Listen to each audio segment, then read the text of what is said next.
একটি মোরগের কাহিনী। সুকান্ত ভট্টাচার্য। একটি মোরগ হঠাৎ আশ্রয় পেয়ে গেল বিরাট প্রাসাদের ছোট্ট এক কোণে, ভাঙা প্যাকিং বাক্সের গাদায় আরও 2-3টে মুরগির সঙ্গে। আশ্রয় যদিও মিলল, উপযুক্ত আহার মিলল না। সুতীক্ষ্ণ চিৎকারে প্রতিবাদ জানিয়ে গলা ফাটালো সেই মোরগ ভোর থেকে সন্ধে পর্যন্ত।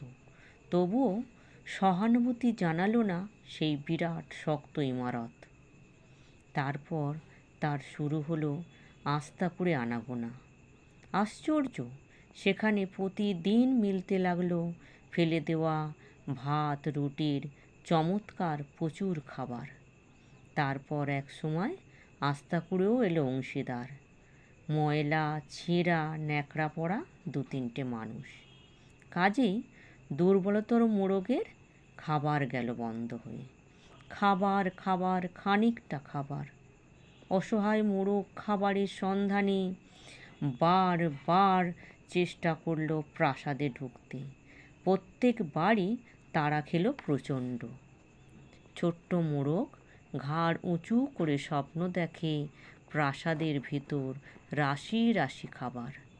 তারপর সত্যিই সে একদিন প্রাসাদে ঢুকতে পেল। এক্কেবারে সোজা চলে গেল ধপধপে সাদা দামি কাপড়ে ঢাকা খাবার টেবিলে। অবশ্য খাবার খেতে নয়, খাবার হিসেবে।